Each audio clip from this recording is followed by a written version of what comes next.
At number 10, we have the Sigiriya Fortress. Dubbed as the eighth wonder of the world, the Sigiriya Fortress is a rock fortress complex, and it is one of the top tourist destinations in Sri Lanka. The Sigiriya Rock Plateau is 200 meters high, and it is surrounded by greenery as well as fountains and ponds. And the main entrance of the complex is sculpted to look like a huge lion claws, which used to be part of a lion rock statue before the top parts of that lion statue were destroyed. At number 9, Sri Lanka is also famous for whales. Did you know that Sri Lanka is one of the best countries in the entire world for whale watching? In the country's waters, you'll find several types of whales like the blue whale, the sperm whale, the humpback whale, as well as the bride's whale. The seas that surround Sri Lanka are abundant also in krill, which explains the frequent migration of these gentle giants to its coasts. Number 8 brings us to the Star of Adam. Sri Lanka's gem industry is thriving. One of those gems recently made headlines when it was actually verified as the world's largest blue sapphire.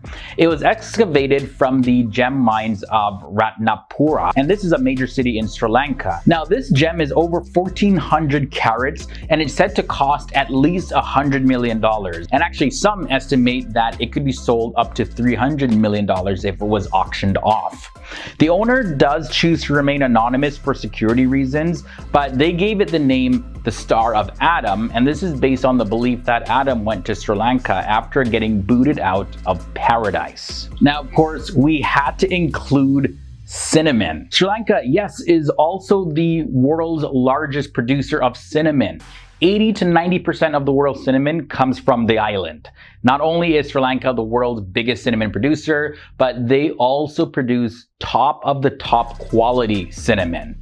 Even the scientific name of the cinnamon spice, Cinnamomum zealantium, well, that's derived from Sri Lanka's previous name, Ceylon. So yeah, that goes to show you how popular they are when it comes to their cinnamon production. Dal curry is at number 6. In general, Sri Lankans love all types of curry, but what they deem as the king of the curries is the dal curry. Dal curry has a milder flavor than most other curries, but those who love spice can always add in other ingredients to spice it up a little more. Made mostly of lentils and tomatoes, dal curry is very, very, very nutritious as well. Number 5 takes us to the Ramayana Trail. Ramayana is one of the 2 major Sanskrit epics of ancient India, and it's an important part of Hindu literature. In this epic, Rama's army builds a bridge over a sea to cross to the place of King Ravana. Now, this route is known as the Ramayana Trail, and this is where you can see many different places in Sri Lanka along the way. Hindus from all over the world, they go to Sri Lanka to walk the Ramayana Trail, which includes places like Ashok Vatika, the Konaswaram Temple, also the Thatupola Khanda, Chiwal, as well as the Sanjivani Hill, and the city of Kandy, and also Ramboda. Next up at number 4, we have Sirimavo Bandaranaike. Going back to July of 1960, well, that year in general was a year that discrimination against women was still widespread, and it was not as acknowledged as it is today, and females all over the world, they had to fight for their rights. However, the world actually saw its first female prime minister, and this was Sirimavo Bandaranaike. She was a chairwoman of the Sri Lankan Freedom Party, and she served for 3 terms after winning the July 1960 election, and she's also the country's longest serving prime minister.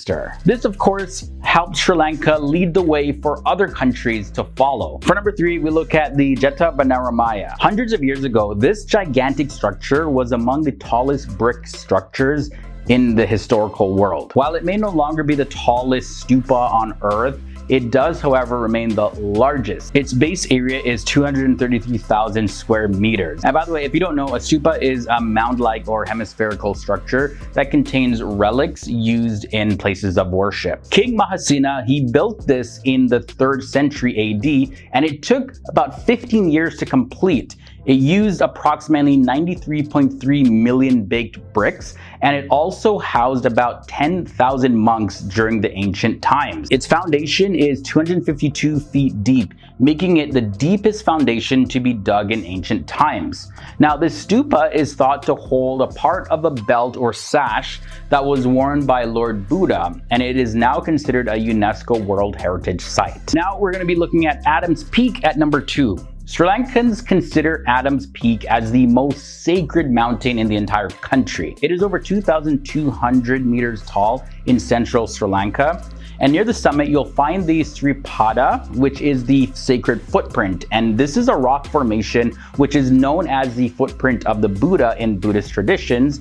And in Hindu traditions, it's known as the mountain of Shiva's light. Also, when you look at Christians and Muslims, they view the mountain as sacred as well. And they consider the same formation, the rock formation, as the footprint of Adam after he was banished from the Garden of Eden. And finally, at number 1, Ayurveda. This is becoming a phenomenon all around the world, although it is an ancient practice. But Sri Lanka is famous for its natural medicine, Ayurveda. This involves aromatherapy, herbal remedies, massages, as well as the use of essential oils. Ayurvedic medicine, known as Ayurveda for short, is one of the world's oldest whole body healing systems, and it was developed more than 3,000 years ago in India actually, but it's very popular in Sri Lanka. And if you're interested in getting the top-notch Ayurvedic experience, well, you gotta head to the Santani Wellness Resort and Spa. Now, this place is a paradise in Sri Lanka. It is made up of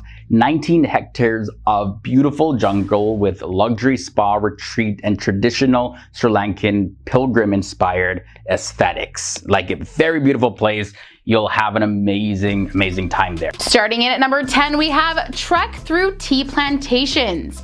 If you are looking to gain historical context and perspective, taking a guided tour through some of the tea plantations in Nuwara Eliya is one of the best things to do in Sri Lanka. When taking an advanced tour, the tea trail often begins by the roadside, while winding between steep tea terraces. Keep in mind, there are usually no steps on these terraces, and the tea pluckers must carefully scale the sharp incline.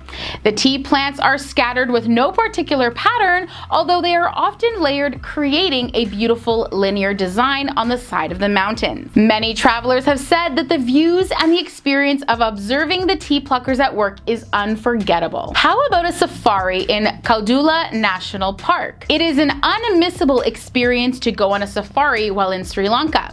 There are many national parks with great experiences, and Kaldula National Park is one of many parks with amazing views. Visitors climb into an open-top jeep and cruise through the jungle to catch a glimpse of a variety of animals, including, but not limited to, owls, monkeys, and perhaps the most exciting, herds of wild elephants. Some herds having more than 100 elephants relaxing near waterholes. Can you imagine the feeling of staring out at hundreds of these majestic creatures? Okay, if you're adventurous, you're gonna love this next one, the famous rope swing. Now, there are plenty of places around the world that have become viral travel hotspots overnight. The palm tree rope swing at Dalawela Beach is a prime example of a social media hotspot. For travelers, it's an awesome spot for a fun afternoon or a sunset and chill place to hang out and get these sought after Instagram photos.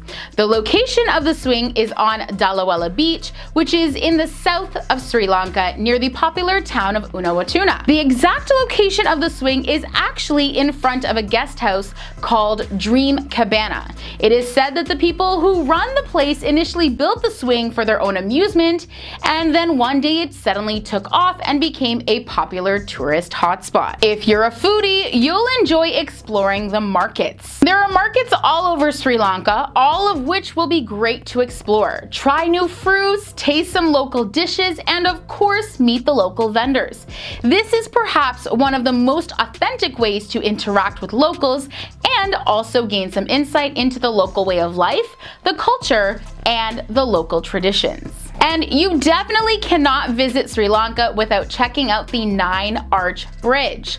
The Nine Arch Bridge in Ella is on the Damodara Loop and spans 91 meters at a height of 24 meters.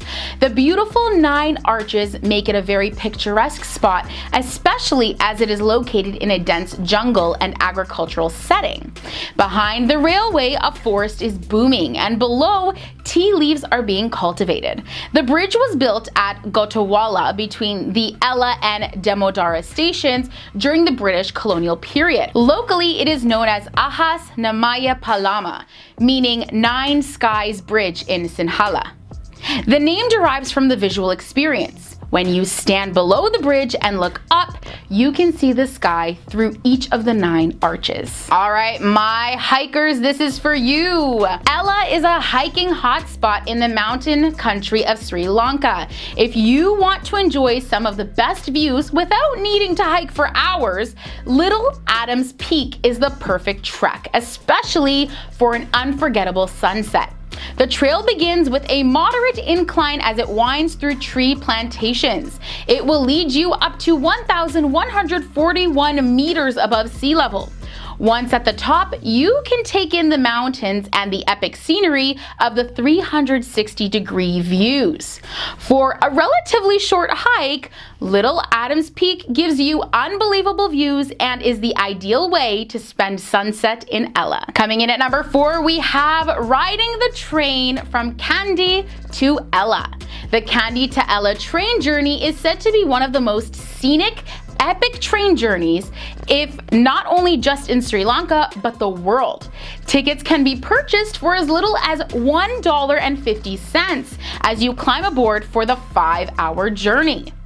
The views on both sides of the rail are breathtaking. The train winds through the mountains overlooking farms and villages and, of course, vast tea plantations. Travelers say that standing at an opening and hanging out of the train gives you the best views and an awesome feeling as long as you're careful. All right, what you may not know is that Sri Lanka is famous for its waves. The south coast of Sri Lanka is a surfer's paradise. Around each corner is a new break being enjoyed by only a handful. A searing sun, the warmest water, and endless waves makes the south the perfect surfari destination.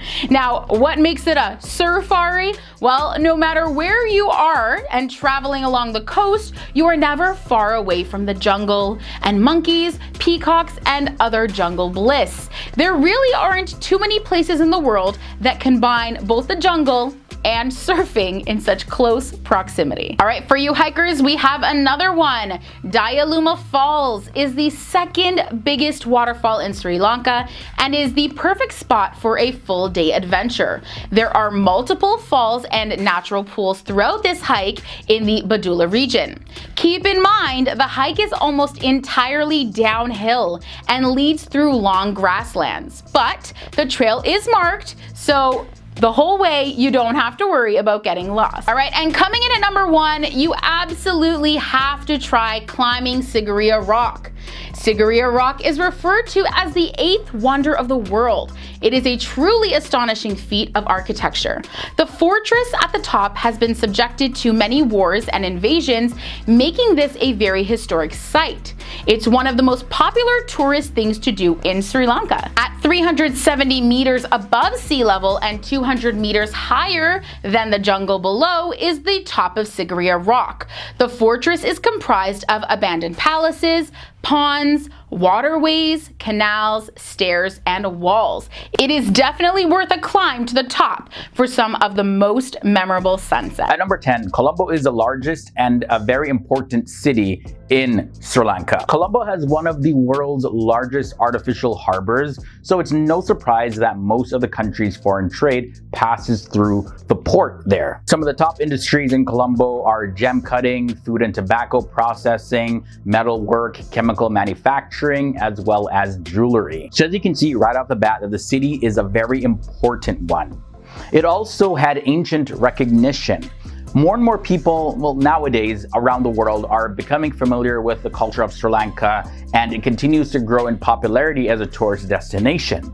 But did you know that long ago, the city of Colombo, Sri Lanka, was on the radar of many other nations? With its massive supply of cinnamon and a large natural harbor along east-west trade routes, Colombo was known and valued by the Greeks, the Persians, the Indians, the Romans, Arabs, and Chinese traders more than 2,000 years ago. For fact number 8, let's talk about the name Colombo. You're probably wondering where the city got its name from. For me, when I was saying Colombo, I was thinking Colombia.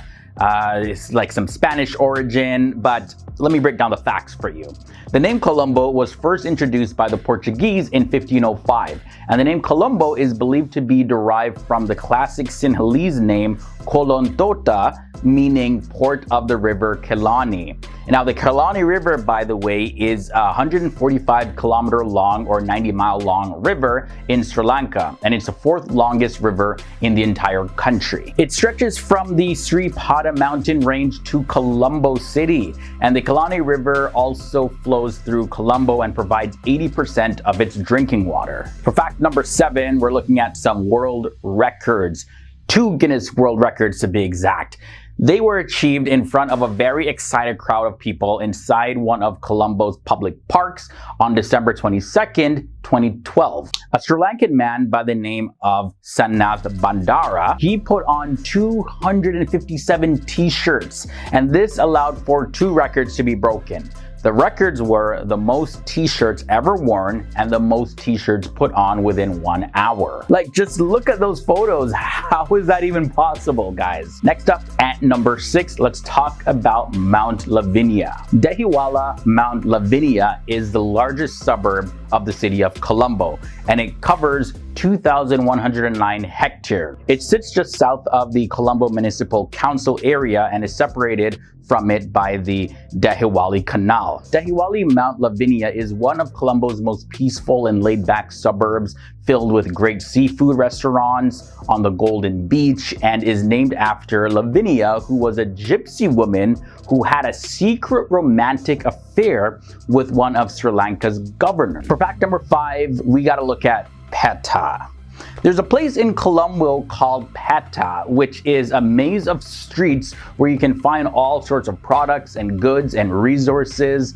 The Peta neighborhood is famous for the Peta Market, which is a series of shops and markets. And there you'll find all types of things, from colorful textiles, gold and silver, as well as ancient artifacts, and of course, you know, daily essential items that you need for your life, everyday living. Whatever you're looking for in Colombo, it is found in Peta. It's definitely a must visit for anyone that is going to the country of Sri Lanka. Fact number 4 was also pretty surprising to me. There's actually no international airport in the city. The common misconception is that the Bandaranaike International Airport is in Colombo, but it's actually in Katunayake. And this city is about 30 minutes to an hour from Colombo, depending on what mode of transportation you use.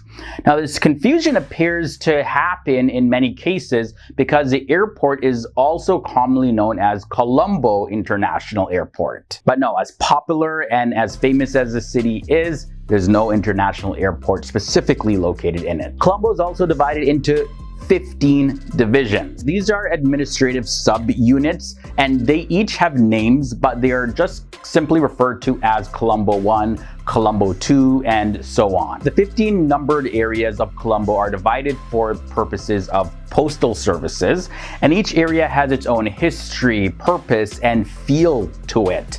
Colombo 2, for example, is known as Slave Island, which was where slaves were held during the Dutch and Portuguese colonial periods. But today, it is a busy commercial area and has several government offices located in that area. Perhaps we can do a video just on the different areas of Colombo, but I guess we'll say that for another episode. All right, moving on to fact number 2. There's a temple in Colombo called the Gangarama Vihara, and it is perhaps the most popular temple in the country. The temple is fully decorated with brass work, stone carvings, and other Buddhist artwork. And the cool thing about it is it also has a museum within it. There are also a lot of specifically religious items, including a massive sacred tree in the center of the complex. And nearby is the temple's most sacred of all its relics. And this is believed to be a lock of the Buddhas here that was donated to it by a temple in Bengal. Now we end off with fact number 1, and this takes us to Gali Face Green. Often known simply as Gali Face, this is a half a kilometer stretch of land that faces the Indian Ocean. Now, it's a very scenic place and it serves as a source of entertainment for tourists of Colombo and also its residents. Its beach is lined with various different shacks and booths that sell all sorts of food and drink. And the Gali Face is also minutes from major locations like the President's House, the Navy headquarters, and the Colombo Hilton. The Gali Face Green also hosted the world's tallest artificial Christmas tree. This thing was massive. This was on December 25th, 2016, and the tree is 72.1 meters, and that works out to be 263 feet and 6.58 inches tall. Yeah. Huge.